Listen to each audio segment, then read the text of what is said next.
Good morning, folks. I am Dr. Nile and I will be giving you your briefing. Today's SCP is SCP-2613. Containment Class: Euclid. Special Containment Procedures. Monitoring of emergency service communication is to be maintained at all times in the affected area. Mobile Task Force Theta-13, Bring Out Your Dead, is to mobilize during any detected SCP-2613 events. If required, SCP-2613 events are to be explained to any non-Foundation personnel as unscheduled funerary processions. Such observers who view reanimation, desiccation, or disappearance events are to be administered amnestics before their release back into the general population. Unless specifically approved for testing, interaction with SCP-2613 events is strictly prohibited. MTF Theta-13 is to prevent non-Foundation personnel from interacting with SCP-2613 events. Corpses recovered during SCP-2613 testing are to be thoroughly cataloged and then destroyed by incineration after no more than a 1-week delay from acquisition. Description: SCP-2613 is an anomalous event irregularly occurring in the Washington, D.C. metropolitan area, and which consists of a funerary procession of no known source.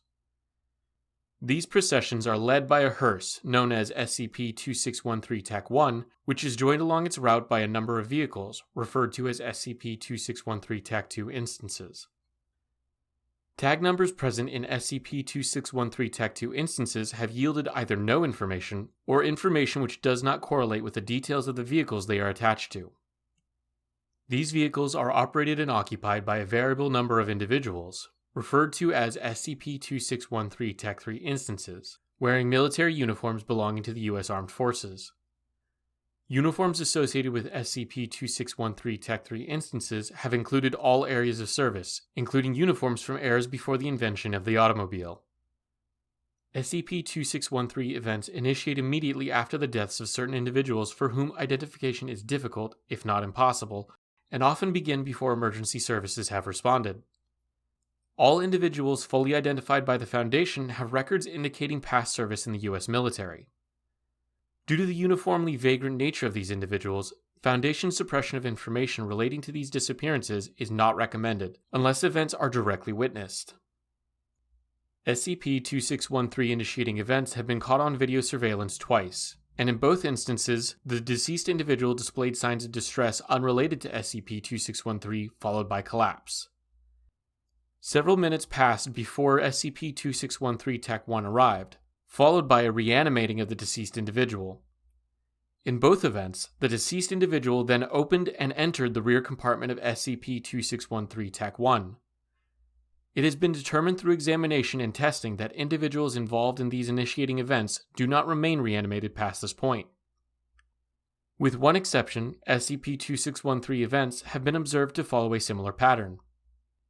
SCP-2613-1 instances collect a deceased individual. The SCP-2613-1 instance will begin to travel to the nearest cemetery. At an average rate of approximately one additional vehicle a minute, SCP-2613-2 instances will increase the size of the procession. Upon SCP-2613-1's arrival at the cemetery destination, SCP-2613-1 will slow to a stop.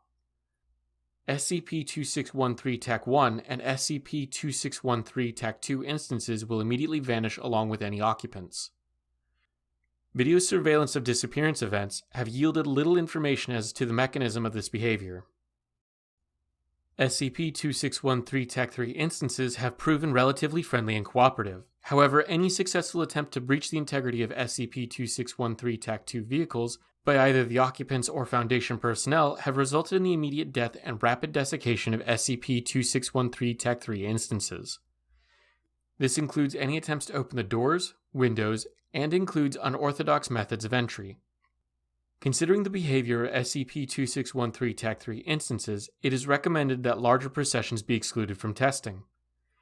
While SCP-2613 events invariably end without incident when allowed to proceed unmolested, larger processions experience a domino effect of desiccation events as SCP-2613-3 instances breach the integrity of their own vehicles in an attempt to investigate the delay. Incident Report 2613-A-7 During the previous event, 2613-TAC-A-TAC-6, the corpse contained in SCP-2613-TAC-1 was retained for further testing and identification. 9 days following the conclusion of the previous event, a funerary procession was found idling at the gate to Site-88. This procession contained no living SCP-2613-TAC-3 instances and did not follow previous behavioral patterns. When the remains related to the previous tests were moved to another site, the procession underwent a disappearance event similar to those previously observed. Following another delay of 9 days, the new site was subjected to a similar event. The SCP-2613 event followed an anomalous pattern of behavior, and a compromise of operational security was determined to be imminent given the gradual addition of new vehicles containing desiccated SCP-2613-TAC-3 instances. A decision was made to destroy the remains from the previous tests in an attempt to prevent further escalation. Following this, those remains were then relocated a third time, and another disappearance event was observed. No further deviations from expected behavior followed.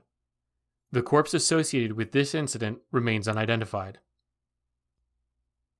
Another SCP dealing with unidentified corpses. Well, folks, that's been your briefing for today. Feel free to come up and ask me questions if you got them, but if not, enjoy the rest of your shifts.